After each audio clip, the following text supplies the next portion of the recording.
안녕하세요. 쌤쌤의 얼투 대망의 마지막 강의 바람의 종류가 되겠습니다. 지금 선생님이 이렇게 나와있는 관계로 일행을 카페에 두고 혼자 차에 와서 찍고 있거든요. 그래서 약간의 소음이 있을 수 있는 점 이해 부탁드립니다. 벼락치기로 올리고 있는데 여러분도 벼락치기로 공부하고 있죠? 네, 이런 과목은 그게 국룰이죠. 가볼게요. 바람은요, 한 번에 정리하는 게 오히려 쉬워서 쉬운 방향으로 설명을 해볼게요. 바람. 네, 일단 고도 1km 이상이면요, 마찰력을 고려하지 않기 때문에 등압선에 반드시 나란하게 불어야 합니다. 근데 고도 1km 미만에서는 지표와의 마찰이 있기 때문에 등압선을 가로질러서 불게 돼 있어요. 이때 가로지르는 원칙은 쉬워요. 고에서 저로 그렇게 가로지르되 기압 경도력에 대해서 약간은 오른쪽으로 휘게, 그러니까 전향력을 고려해서 그렇게 가로지르면 끝이에요. 일단 그럼 디테일하게 한번 들어가 볼게요. 먼저 상공풍. 등압선이 직선이다. 그러면 직인풍이에요. 뭐만 고려하냐? 기압 경도력과 전향력만을 고려합니다. 다음, 등압선이 직선일 때, 등압선이 곡선일 때, 이때에는 구심력까지 고려를 해서 원형의 바람이 불게 하는 경도풍입니다.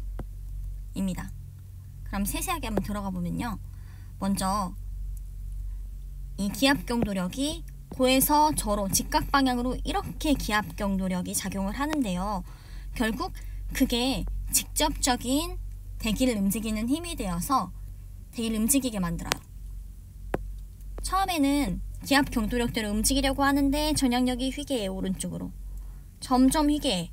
그러다가 완전히 이렇게 기압 경도력에 대해서 오른쪽으로 바람이 불 때, 이때 상황을 보면요, 기압 경도력, 전향력이 서로 반대인 채로 힘이 평형이 맞춰져요. 따라서 이대로 바람은 등속으로 쭉 불게 되는데 이 바람이 바로 뭐다? 직윤풍이다. 알았죠? 늘 말했듯이 오른쪽에 기압이 높은 곳을 두고 이렇게 바람이 불게 돼 있어요. 직윤풍. 알았죠? 쉽다. 다음, 등압선이 원형이다. 그러면 똑같아. 이 지점에서 기압 경도력은 고에서 저니까 이렇게 직각으로 향할 테고, 전향력은 그것과 반대겠죠. 이때 이 순간의 바람은 기압 경도력에 대해서 오른쪽 직각이라 이 바람인데, 이 지점과 모든 지점에 대해서 연결을 하면 결국 원형으로 나타나는데요, 방향이 어때요? 시계죠. 시계. 그래서 북반구 고기압은 시계 방향이 되는 거예요. 알았어요? 그러면 저기압도 똑같아. 이 지점에서 기압 경도력은 고에서 저로 이렇게 직각으로 들어갈 테고, 전향력과 평형이니까 전향력이 반대 방향으로 이렇게 돼 있을 테지. 이때 바람의 방향을 연결하면 기압 경도력의 오른쪽, 그러면서 이렇게 모든 지점에 대해서 연결을 하면 결국 시계 반대 방향으로 회전을 하게 됩니다. 알았죠? 그래서 북반구에서 고기압성 회전은 시계고요, 저기압성 회전은 반시계인 거예요. 알았죠? 그걸 그대로 지상풍에도 연결을 하면 되는데요, 지상풍은 뭐가 문제냐면 마찰력이 있는 거지. 그래서 맨 처음에 기압 경도력이 바람을 이렇게 불게 만들려고 해. 그런데 어쨌든 전향력이 있어서 원래 가려는 방향에 대해서 기압 경도력 방향대로 불지 않고 약간은 오른쪽으로 휘게 되죠. 그래서 점점 오른쪽으로 휘려고 하는데, 직윤풍 같은 경우에는 완전히 90도로 휘게 되지만 지상풍은 마찰력이 있기 때문에 완전히 빨라지기 이전에 이미 마찰력까지 합세해서 평형이 맞춰져요. 속력은 더 느린 채로. 그래서 완전히 꺾이지는 못하고요, 오른쪽으로 살짝 꺾인 채로 등압선과 각도를 두고 바람이 불게 돼요. 이런 식으로. 그래서 원칙은 고에서 저로 기압 경도력이 생기게 되고, 마찰력 때문에 완전히 꺾이지 못하고 오른쪽으로 약간은 꺾인 채로 이렇게 바람이 불게 되는데, 이게 바로 지상풍, 바람의 모습이에요. 알았죠? 이때 세타는 이거죠. 네, 등압선과 바람이 부는 그 각도, 방향의 각도. 이때 마찰력이 크면 클수록 풍속이 아주 빨라지지 못하기 때문에 결과적으로 전향력도 많이 커지질 못해요. 그래서 마찰력이 크면 클수록 바람은 더 기압경도력의 방향대로 불려고 하게 돼요.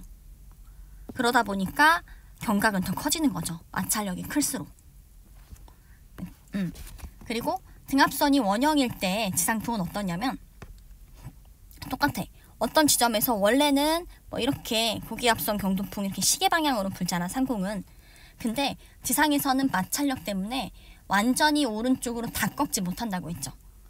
그래서 기압 경도력 방향대로 약간은 가로질러 가지고 이렇게 불게 되는 거지.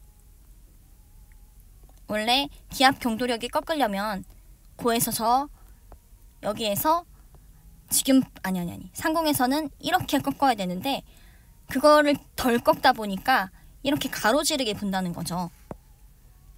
그래서 이렇게 부는 거지. 시계 맞죠? 시계로 불어 나가죠.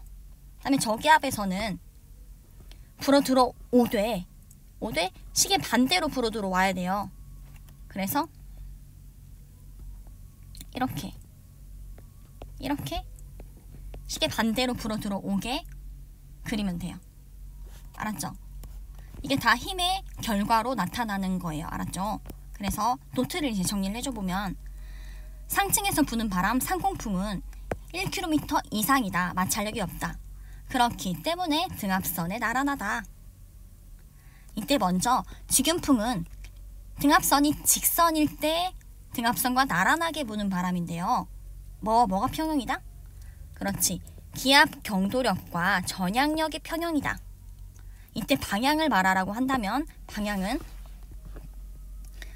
기압 경도력의 오른쪽 직각 방향, 그리고 늘 고기압을 오른쪽에 두고 분다고 했어요. 알았죠? 네, 오른쪽 직각 방향. 이때 풍속을 얘기하라고 한다면 이 공식 외우지 않아요. 왜냐? 우리는 기압 경도력 공식 알고요. 전향력 알아요. 그 둘이 평형이라서 양쪽이 등식이 성립하기 때문에 결국 이걸 적어놓고 V에 대해서 정리를 하면요. 얘를 넘겨서 이렇게 깔끔하게 정리가 가능해요. 그쵸? 그래서 어떻게 하면 풍속이 강하냐? 당연히 기압 경도력이 클수록, 기압 경사가 클수록, 그리고 다른 게 똑같다면 밀도는 어때요? 대기 밀도? 밀도는 작을수록이네? 그리고 다른 게 똑같다면 위도도 저위도로 갈수록 빠르네요. 알았죠? 여기에서 마이너스가 생략된 이유는 바람의 어떤 세기만을 따지려고 결국 절대값을 씌운 거예요. 아시겠죠? 다음 경도풍. 상층 대기에서 등압선이 곡선일 때 부는 바람 뭐라고 한다? 경도풍이라고 한다. 이때 반드시 구심력을 고려하게 돼요. 왜냐하면 안으로 잡아주는 힘이 있어야 원형을 그릴 수 있기 때문에. 그때 구심력이 따로 작용한다는 게 아니라 이미 있는 기압 경도력과 전향력의 차이로서 힘이 나타나요. 그게 구심력이 있어야 돼요. 먼저 저기압선 경도풍을 설명을 하면 선생님 북반구에 대한 얘기를 하는 겁니다. 얘기를 하면은 먼저 이 초록 색깔 힘 있죠? 이거는 고에서 저로 직각으로 들어오니까 이 A가 기압 경도력이고요. B가 전향력입니다. 알았죠? 이때 기압 경도력의 오른쪽 직각이어야 되니까 이 방향이 지금 북반구의 방향입니다. 그쵸? 그래서 북반구에서 저기압선 경도풍은 시계 반대라고 이야기를 했습니다. 알았죠? 이때 구심력이 있으라고 했기 때문에 이 초록 색깔 힘이 빨간 색깔 B 힘보다 커야 돼요. 즉 뭐라고 하냐면 기압 경도력이 전향력보다 커야 된다고요. 따라서 여기에서 구심력으로 작용하는 힘의 세기는 어떠냐면요. 기압 경도력에서 전향력을 뺀 크기가 바로 구심력으로 작용을 하게 되는 겁니다. 알았죠? 그러면 이제 고기압성 경도풍을 설명을 하면 얘는 고에서 소로 나가는 이놈 있죠? 이놈이 기압 경도력이고 반대 방향 이게 전향력입니다. 알았죠? 이때 바람의 방향은 이 방향이 북반구의 방향입니다. 왜? 기압 경도력에 대해서 오른쪽 직각이니까 이쪽이죠. 물론 이 순간에는 이렇게 직각으로 이렇게 가겠지. 네, 연결한 거지. 이때 구심력으로 작용하는 힘은 반드시 안으로 향하는 힘이어야 되기 때문에 이 둘의 차이일 때 여기 안으로 들어가는 힘이 지금 전향력이었죠. 전향력에서 기압 경도력을 뺀 힘이 바로 구심력으로 작용을 한다. 따라서 이때는 기압 경도력보다 전향력이 크다. 알았죠? 이때 그러면 퀘스천 중요합니다. 어떤 바람의 풍속이 더 강하냐를 따지는 거예요. 지금 선생님이 여기 기압 경도력과 이 기압 경도력의 크기를 똑같다고 내가 이렇게 디테일하게 체크를 해놨어요. 눈치챘나요? 네, 이걸 보면은 기압 경도력의 조건과 위도가 다 똑같다면 어떤 게 더 빠른지를 비교를 해보면요. 전향력의 수식. 짜잔. 네, 전향력은 언제 크냐? 풍속이 커야 커요. 알았죠? 그러면 전향력이 크다는 거는 풍속이 빠르다라는 걸 또 역으로 의미한다라는 이야기예요. 이때 이 문제에서 직윤풍까지 같이 고려를 하면요. 저기압성 경도풍보다 직윤풍이 빨라요. 그리고 직윤풍보다는 고기압성 경도풍이 빨라요. 왜냐? 저기압성 경도풍은요. 기압 경도력이 전향력보다 커. 그치? 근데 직윤풍은 기압 경도력과 전향력을 같다고 하잖아. 그게 직윤풍이지? 그런데 고기압성 경도풍은 기압 경도력보다도 전향력이 커요. 그런데 전향력이 크다라는 건 풍속이 빠르다라는 걸 의미하기 때문에 결국 전향력의 크기로서 풍속을 비교할 수 있다라는 거예요. 그래서 저기압성 경도풍, 직윤풍, 고기압성 경도풍 순으로 더 빠른 풍속을 가져요. 오케이? 이해가 됐죠? 그럼 이제 더 나아가서 지상풍. 고도 1km 아래에서는 마찰력이 작용하기 때문에 등압선을 가로지르는 방향으로 불어. 그래서 경각 세타가 발생을 한다고 했어요. 따라서 이렇게 지상풍이 분다라는 겁니다. 알았죠? 이때 북반구라면 반드시 기압 경도력에 대해서 오른쪽으로 편향된 채로 바람이 불고 있어요. 오케이? 이때 여기가 지금 고에서 저 이렇게 부니까 이 A가 기압 경도력이고요. 그리고 바람에 대해서 언제나 오른쪽 직각. 이게 바로 전향력의 방향입니다. 알았죠? 그리고 마찰력은 제일 쉬워. 바람의 방향에 대해서 반대 방향이 바로 마찰력이에요. 그쵸? 근데 여기서 보면요. 결국 이 지상풍도 모든 힘의 평형인 채로 부는 바람이거든요. 이때 이 마찰력과 전향력을 평행사변형법으로 합력을 구해보면요.